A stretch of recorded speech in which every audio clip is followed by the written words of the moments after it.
Timeline, 5000 ans d'histoire, Richard Fremder.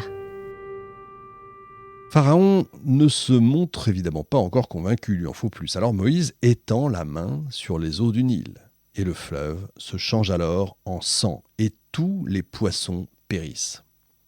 Et vous avez alors une horrible puanteur qui s'échappe de ces eaux qui étaient autrefois pourvoyeuses de vie, mais les magiciens parviennent à reproduire le même prodige.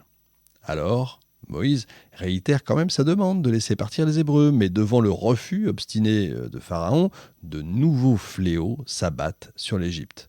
Une armée de grenouilles émerge soudain des marécages, envahissent les champs, les rues et les habitations. Mais encore une fois, les mages font de même. Affolé, Pharaon supplie quand même Moïse et Aaron de faire partir les grenouilles et il s'engage à libérer les Israélites. Mais une fois les bêtes parties, il change d'avis et refuse de tenir sa promesse. Là, je vous donne quand même le contexte, je vous donne toute l'histoire telle qu'on la connaît dans la Bible. Je vais y revenir, bien sûr. Il faut d'autres prodiges pour impressionner le monarque. Eh bien, soit, il en aura. Et Moïse change alors la poussière en moustiques qui, par nuages entiers, s'abattent sur les hommes et les animaux. Là, cette fois, les magiciens de Pharaon se montrent incapables de répliquer. Effrayés, ils s'avouent vaincus par ce qu'ils appellent le doigt de Dieu. Mais pas Pharaon. Le lendemain, alors qu'il se promène au bord du fleuve, Moïse revient à la charge. Mais nouveau refus. Il étend alors la main sur les eaux, et soudain, des milliers de thons, les thons, alors thon, chacun prononce comme il veut, selon les régions d'ailleurs, ces espèces de bourdons-guêpes, là, des trucs qui piquent, qui sont une horreur, entre mouches, guêpes, je ne sais pas ce que c'est que c'est des hybrides, ces trucs-là, c'est immonde, en tout cas c'est dangereux, donc fondent sur les habitants de l'Égypte, ils entrent dans les maisons, ils ruinent tout le pays, mais ça ne suffit pas. Alors après les temps, c'est à présent la peste qui va s'abattre sur les hommes et les animaux, suivie par des ulcères.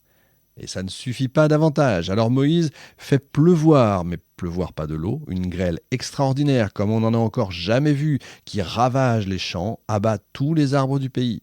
Les plantations de lin et d'orge sont ruinées. La famine menace du coup l'ensemble du pays. Et pourtant, le pharaon ne veut toujours pas laisser partir les Israélites. Moïse lève alors son bâton et à l'instant même, la pluie se change en sauterelle qui dévore le peu de plantation qui avait résisté à la grêle, c'est-à-dire le froment et l'épeautre. Pire même, elle pénètre encore une fois dans les maisons et s'en prennent aux humains. Cette fois, le peuple égyptien n'en peut plus, il se retourne contre son roi et l'exhorte à accéder à la demande de Moïse pour que ces calamités cessent. Pharaon demande alors à Moïse de chasser les sauterelles.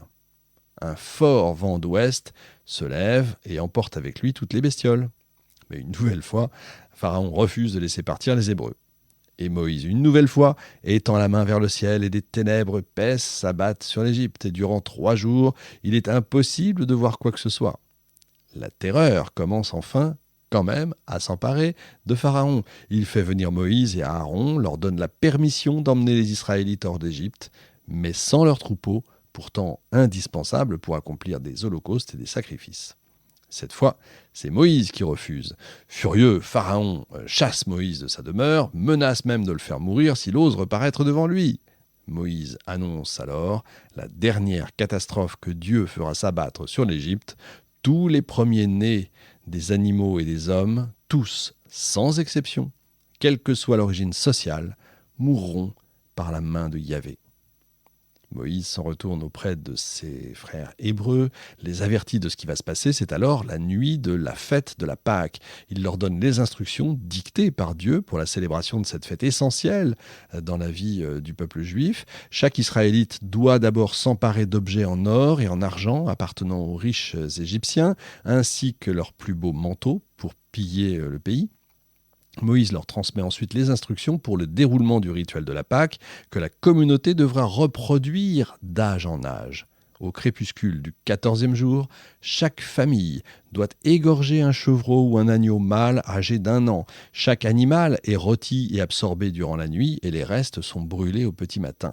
Aucune personne incirconcise ne peut en manger ni partager le cérémoniel. Pendant 7 jours, le peuple ne doit rien manger qui soit fermenté. C'est comme ça qu'est instituée la fête des pains azimes, des galettes sans levain, etc.